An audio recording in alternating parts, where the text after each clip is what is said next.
In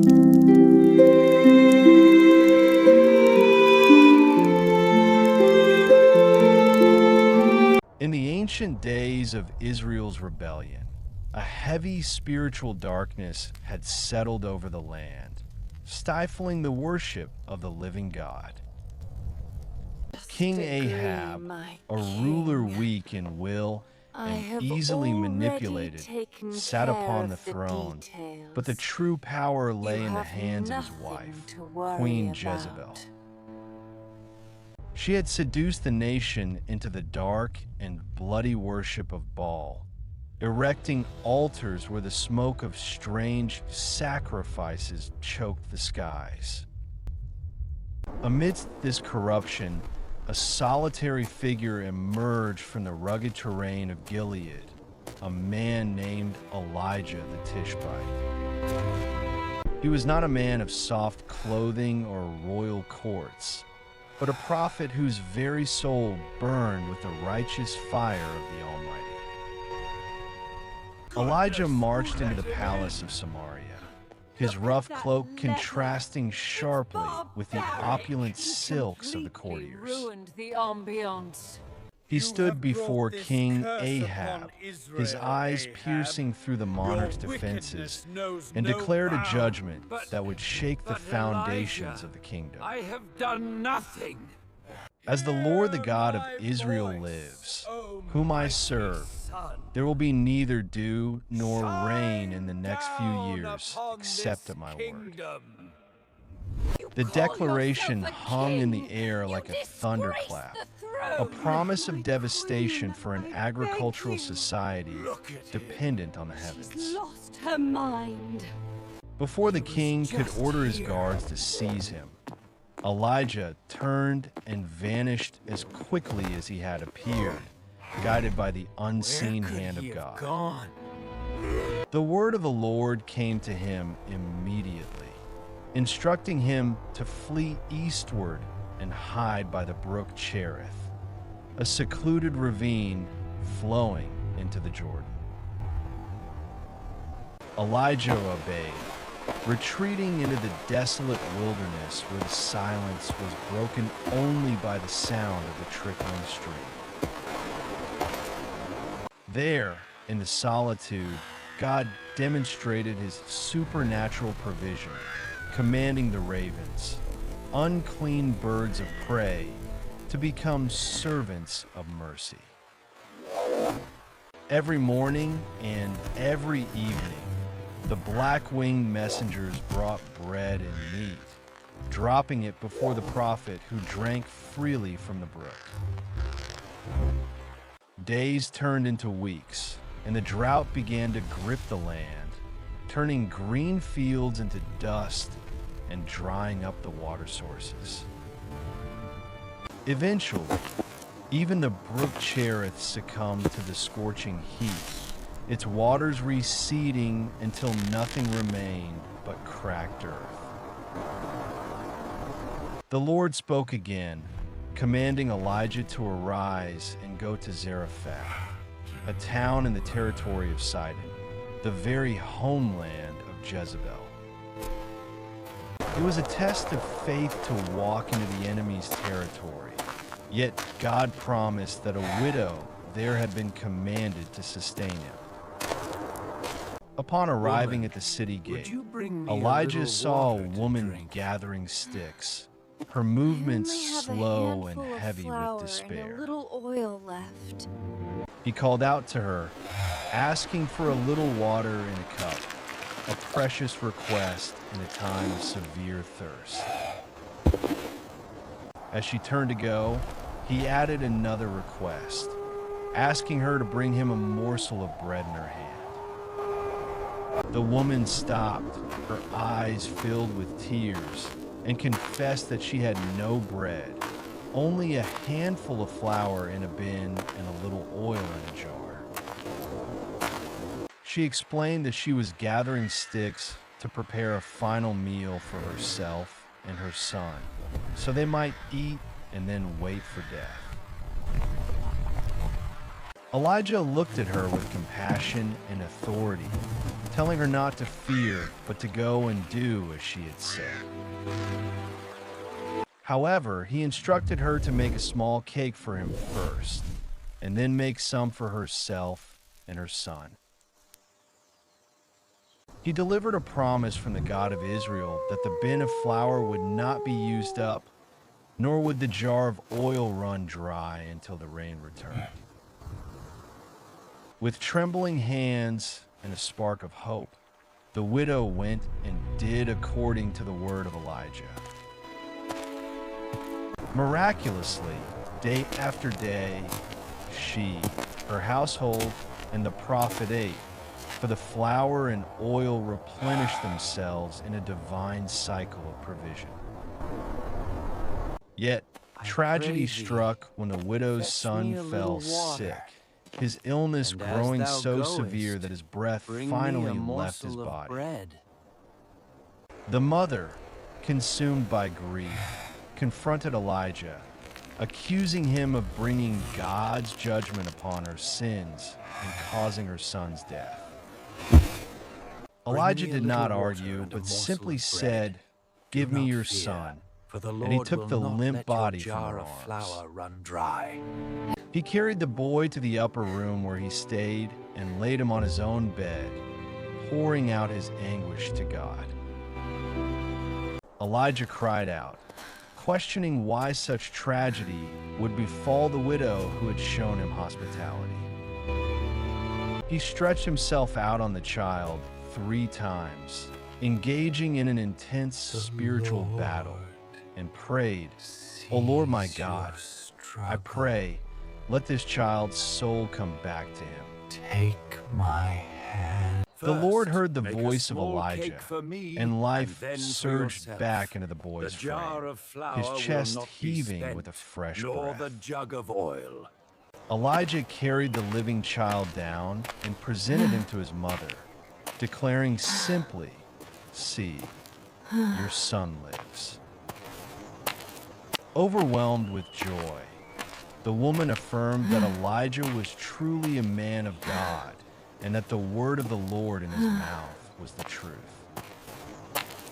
3 years of drought passed, and the land of Samaria was choking under a severe famine. God spoke to Elijah once more, commanding him to present himself to Ahab, promising that rain would finally be sent upon the earth. Meanwhile, Ahab and his servant Obadiah were scouring the land, desperate to find grass to save the royal horses and mules. Obadiah was a man who secretly feared the Lord, having hidden 100 prophets in caves to save them from Jezebel's massacre. As Obadiah walked the dusty road, he was startled to encounter Elijah, and he fell on his face in recognition and fear. Elijah commanded him to go tell King Ahab that Elijah is here, but Obadiah hesitated, fearing Ahab would kill him if the Spirit of the Lord whisked Elijah away. Elijah assured him by the life of the Lord of hosts that he would surely present himself to Ahab that very day. He will guide our steps.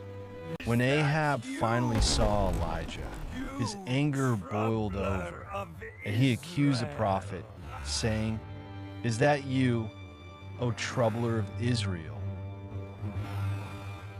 Elijah stood his ground, retorting that it was Ahab and his father's house who troubled Israel by forsaking God's commandments to follow the Baals.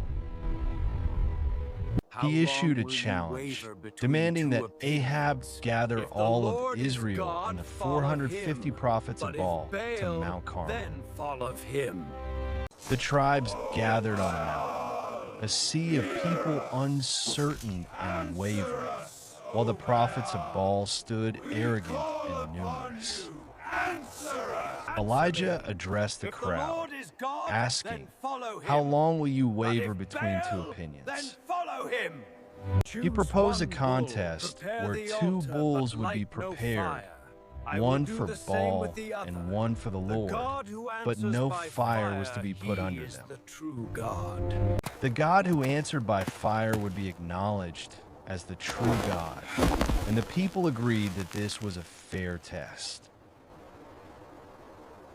The prophets of Baal went first, preparing their bull and calling on the name of Baal from morning until noon.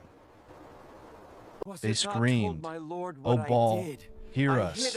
But the sky remained silent, and there was no voice and no one to answer. He will kill me. As noon approached, Elijah began to mock them, suggesting their God was meditating, busy, traveling, or perhaps sleeping and needed to be awakened. Driven to madness, the false prophets cried louder and cut themselves with knives and lances until blood gushed over their bodies.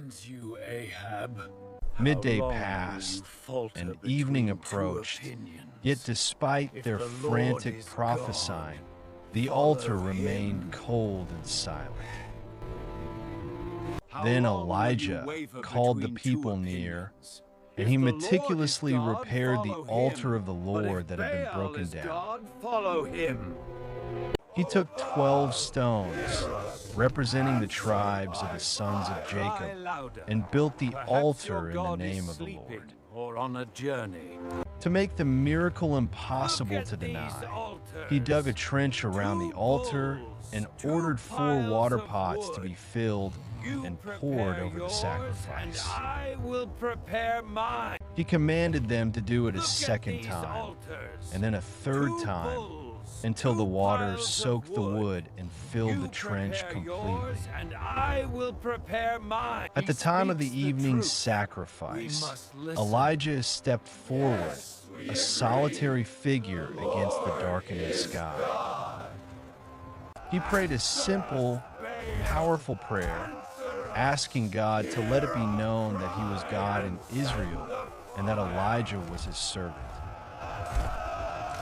Suddenly, the fire of the Lord fell from heaven, a blinding column of white heat that consumed the burnt sacrifice. The supernatural fire was so intense it devoured the wood, the stones, the dust, and licked up all the water in the trench. The people, terrified and awestruck, fell on their faces, chanting, "The Lord, He is God! The Lord, He is God!" Seizing the moment, Elijah commanded the people to capture the prophets of Baal, and they were taken to the brook Kishon and executed. Elijah then told Ahab to go eat and drink, for there was the sound of the abundance of rain, though the sky was still clear. While the king ate, Elijah climbed to the top of Carmel, bowed down to the ground, and put his face between his knees in prayer. He sent his servant to look toward the sea 7 times, persisting in faith, even when the servant reported seeing nothing. On the 7th time, the servant reported a cloud as small as a man's hand rising out of the sea. Elijah immediately sent word to Ahab to prepare his chariot and race down before the rain stopped him. The sky turned black with clouds and wind, and a heavy rain began to fall, ending the years of drought. The hand of the Lord came upon Elijah, giving him supernatural strength to outrun Ahab's chariot all the way to the entrance of Jezreel. However, the victory was short-lived, for when Ahab told Jezebel what Elijah had done, her rage was boundless.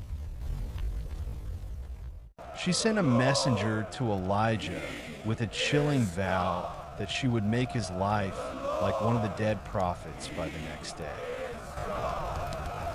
Fear gripped Elijah's heart, and he ran for his life, traveling to Beersheba and leaving his servant there. He journeyed a day into the wilderness, collapsed under a broom tree, and prayed for death, feeling that his mission had failed. Exhausted, he fell asleep, but an angel touched him and commanded him to arise and eat. He found a cake baked on coals and a jar of water, simple sustenance provided by heaven in the midst of his depression. He ate and slept again, but the angel returned a second time, urging him to eat because the journey ahead was too great for him. Strengthened by that food, Elijah walked for 40 days and 40 nights until he reached Horeb, the mountain of God. There he hid in a cave, and the Lord asked him, "What are you doing here, Elijah?" Elijah poured out his complaint, claiming he was the only one left who was zealous for God and that they sought to kill him. God commanded him to stand on the mountain, and a great and strong wind tore into the rocks, but the Lord was not in the wind.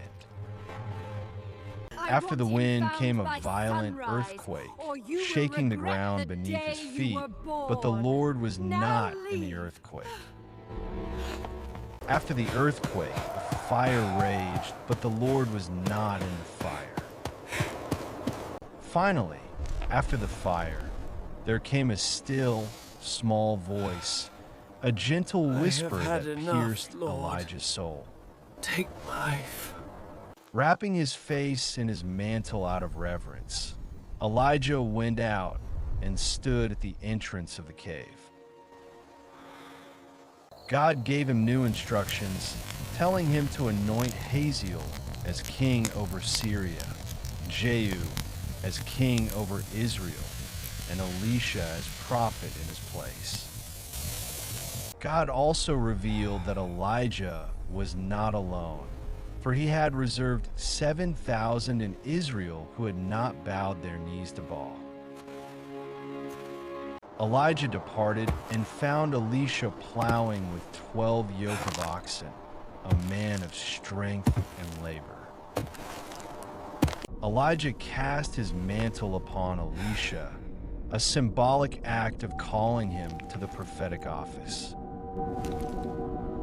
Elisha understood the call, burned his farming equipment, slaughtered the oxen to feed the people, and followed Elijah as his servant. Your covenant. Years later, when the Lord was about to take Elijah up to heaven, the two prophets journeyed from Gilgal.